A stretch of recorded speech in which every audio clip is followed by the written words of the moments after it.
O Senhor esteja convosco. Proclamação do Evangelho de Jesus Cristo, segundo Mateus.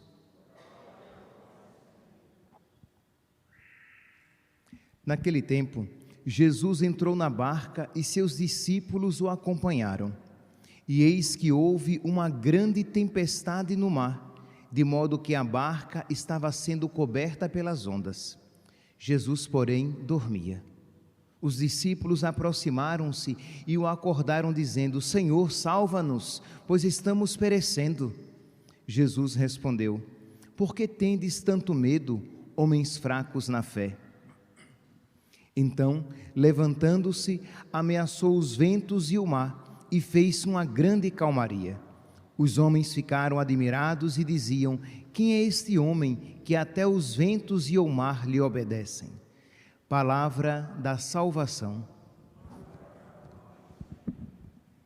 Caríssimos irmãos e irmãs, a liturgia de hoje celebra os protomártires de Roma. Os primeiros mártires de Roma. Nós estamos aqui no início do século I, no ano de 64, quando o imperador Nero, queria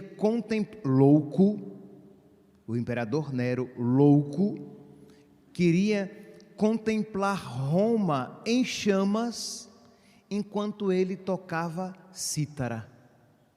E aí, isso ele fez, atraindo sobre si a inimizade, a fúria do povo romano, que ficou escandalizado, fora de si, com a maldade do imperador. E ele então, para tirar a culpa de sobre si, jogou-a sobre os cristãos, dizendo que aquele incêndio foi causado pelos cristãos porque eles eram inimigos do império, eles eram inimigos de Roma. É verdade que os cristãos tinham essa acusação sobre eles.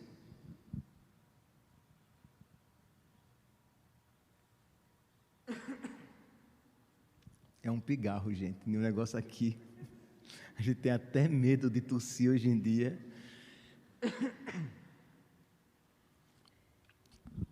Pois bem, então, os cristãos tinham esta acusação sobre eles. Eles eram inimigos do império, porque eles não adoravam os deuses do império, eles não adoravam o imperador. Então, por causa disso, eles atraíam para o império desgraças, eles eram um mau agouro para o império. Então é claro que isso caiu facilmente sobre os cristãos, de que era porque tinham sido eles, inimigos do império, que tinham incendiado Roma. E esta grande primeira perseguição se deu então sobre os cristãos, que já eram vistos com indiferença, que já eram vistos com desconfiança. Agora uma perseguição propriamente dita. Então, homens, mulheres e crianças que eram envolvidos em pele para que fossem devorados pelos cães e pelos animais. E os homens que eram empalados, eram embebidos, untados, ungidos com piche, empalados para que, suspensos em varas, eles iluminassem Roma. Vocês podem imaginar essa grande desgraça, esse horrível acontecimento. E a pergunta é: e então, diante disso, os cristãos abandonaram a sua fé? Os cristãos abandonaram Cristo? Não, meus irmãos, muito pelo contrário. Diante disso, então, aí que os cristãos se entusiasmavam ainda mais pela sua fé, por Cristo, para ser fiel a nosso Senhor. Quando a gente ouve esses relatos, não há como não se admirar que no mundo atual, em que os cristãos se tornaram tão light, né, tão frouxos, tornamo-nos tão frágeis, tão delicados, que numa primeira dificuldade esmorecemos na nossa fé, que numa primeira renúncia já começamos a nos lamentar e reclamar de Deus, e olhamos então esses cristãos, os nossos irmãos primitivos, que por causa de Cristo perdiam tudo. Essa foi a primeira apenas, mas as perseguições continuaram. Imagine, meus santos, ser cristão então era um mau negócio para este mundo. Ser cristão iria proibir de aquela pessoa crescer na vida, porque normalmente se crescia na vida pelos cargos no Estado, no Império, ou no serviço militar. Os cristãos não podiam nem uma coisa, nem outra. Os cristãos viviam às escondidas, escondendo a sua fé. Escondendo a sua fé, isto é, eles não falavam que eram cristãos, mas pela vida que eles tinham e pelas reuniões que eles participavam, eles de alguma maneira se denunciavam, porque mesmo que às escondidas, as pessoas sabiam que os cristãos se reuniam e às vezes sabiam que ali eles se reuniam, e os cristãos mesmo assim isso faziam. Percebe? Quando a gente para e analisa isso, a gente deve se perguntar: e eu? Se eu vivesse nessa época, o que é que eu faria? Eu estaria disposto a ser pobre, a perder o meu dinheiro, a perder os meus bens, a perder a minha paz neste mundo por causa de Cristo e por causa da minha fé? Não responda rapidamente, meu irmão. Não responda rapidamente, minha santinha, meu santinho, porque infelizmente, primeiramente, olhe para a sua vida e veja que em cada pecado a Cristo nós negamos. Quando nós pecamos, nós de alguma maneira nos preferimos a nós mesmos e renunciamos a Cristo. Nós preferimos a nossa vontade e não a vontade de Cristo. Ora, se você, diante de um pecado, diante de uma renúncia, por exemplo, sei lá, a renúncia de assistir a um programa, a um filme, a uma série. Por esses dias conversava com uma pessoa a quem eu aconselhava veementemente que tirasse a sua assinatura num canal, numa TV fechada, numa TV paga, que cancelasse a sua assinatura, porque aquilo não estava lhe fazendo bem espiritualmente, e ele tinha consciência. Não é que eu estava dizendo algo a respeito do qual ele discordava. Ele compreendia que aquilo não estava lhe fazendo mal, mas dizia: eu não consigo, como é que eu vou ficar sem assistir a esses filmes? É do queixo cair, não é? Mas entendo, estou dando esse exemplo, mas apliquemos na nossa vida. Isto é, nós somos tão pequenininhos, o nosso coração é tão estreitinho, tão egoísta, que as pequenas renúncias para nós são muito grandes, e para tudo nós dizemos, se não em palavras, em pensamentos ou sentimentos. A palavra de Deus é muito dura, os mandamentos de Deus são muito exigentes, quando a nós não está sendo pedido nem o dízimo daquilo que os primeiros cristãos viviam. Eles perdiam tudo. Ser cristão era ser criminoso, e dependendo do imperador ou da localidade, você apenas não perdia a oportunidade de ascender economicamente. Você apenas não perdia os seus bens, ou não apenas pagava impostos. Sim, existiam regiões em que os cristãos, por serem cristãos, eles perdiam os seus bens ou pagavam altas taxas, mas não apenas, eram perseguidos e mortos. Mas padre, como é que as pessoas sabiam que eles eram cristãos? Olha, quando não sabiam onde eles se reuniam, e quando eles não se denunciavam a si mesmos pela sua vida piedosa, sim, porque, por exemplo, os cristãos, eles recolhiam as crianças deixadas na rua. Não existia a técnica má, satânica que hoje existe de aborto. Então, como é que a pessoa se livrava dos filhos indesejados? As pessoas tinham e deixavam na rua para que fossem passadas, carruagens passassem por cima, para que os animais comessem. Então os cristãos, eles recolhiam as crianças. Então isso era um distintivo de que aquela pessoa era cristã.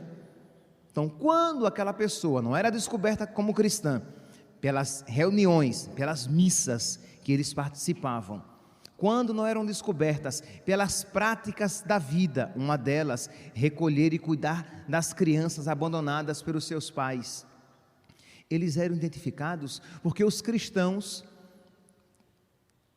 vez ou outra, tinham que ir diante de uma imagem de um imperador ou de uma divindade celebrada, tinham que jogar um punhado de incenso. Eles tinham que ir naquele grande braseiro e apenas fazer isso, pegava um punhado de incenso e jogava naquele braseiro, e os cristãos se recusavam a fazer isso. Coisa que hoje em dia muitos frouxos na fé diriam: não, mas jogava o incenso, mas o que importa é o que está no coração. Não, nunca, jamais. O cristão sabia que deve haver uma correspondência entre o que está no coração e o que se manifesta nos atos, entre o que está no pensamento e o que se manifesta no agir, que não poderia haver hipocrisia, isto é, uma atitude teatral entre aquilo que eu faço e entre aquilo que eu creio. Então os cristãos se recusavam, e por causa disso, por esse simples fato, eles morriam, mas eles sabiam que eles estavam alcançando algo muito maior.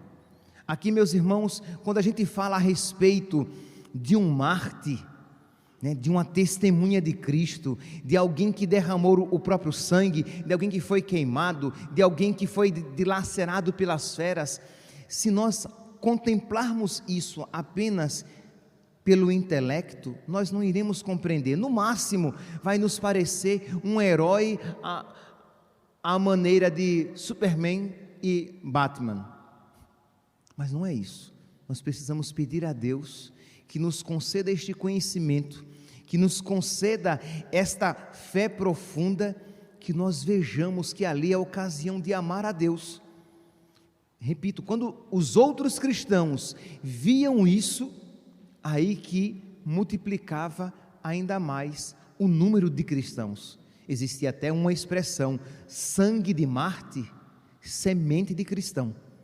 Quanto mais se matava, mais cristão surgia, porque é claro, vocês querem algo mais desanimador para a fé? Cristãos tíbios, cristãos mornos, cristãos assidiosos, preguiçosos, isso desanima. Mas quando outras pessoas veem cristãos morrendo pela fé, sendo perseguidos pela fé e perdendo tudo pela fé, isso faz com que outras pessoas miraculosamente digam: eu também quero algo semelhante para mim. Meus irmãos, nós estamos celebrando então esses primeiros mártires de Roma. Celebramos logo depois do martírio de São Pedro e São Paulo. Estamos falando do mesmo período de perseguição. E peçamos a Deus, peçamos com toda humildade e confiando na misericórdia de Deus, peçamos uma fé firme, uma fé forte. No Evangelho de hoje, Jesus diz: por que tendes tanto medo, homens de pouca fé? Isto é esta palavra de nosso Senhor para os apóstolos, que porque estavam na tempestade, ficaram aterrorizados e perderam a fé. Isso manifesta a nossa situação também, isto é, na primeira situação dificultosa, nós já nos sentimos abalados na fé, nós já esfriamos espiritualmente, nós já nos afastamos de Deus, se não nas práticas, afastamo-nos no coração. O nosso coração se torna distante, indiferente, insensível. Peçamos a Deus fé, fé que seja vida para nós, fé que seja caridade para os outros, para que, como diz Jesus no Evangelho de São Mateus, que os homens vejam as nossas obras e glorifiquem a Deus que está nos céus. Então, se tivermos fé, de alguma maneira isso será fruto de vida para outras pessoas também.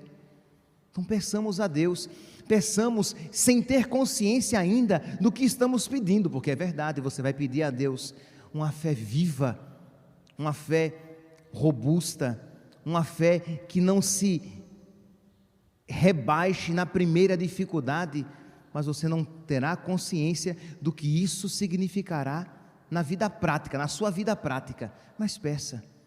Quando você pede fé, você está pedindo o Espírito Santo, porque você está pedindo a graça de testemunhar a Cristo com a sua vida, você está pedindo a graça de amar fervorosamente a Cristo na sua vida. Um mártir, alguém que derramou sangue por Cristo, é alguém que tinha uma fé fervorosa e um amor cálido, um amor quente, um amor grande por Deus, não um amor tíbio, não um amor xoxinho, um amor pequeno. Peça isso a Deus, mas peça isso a Deus frequentemente.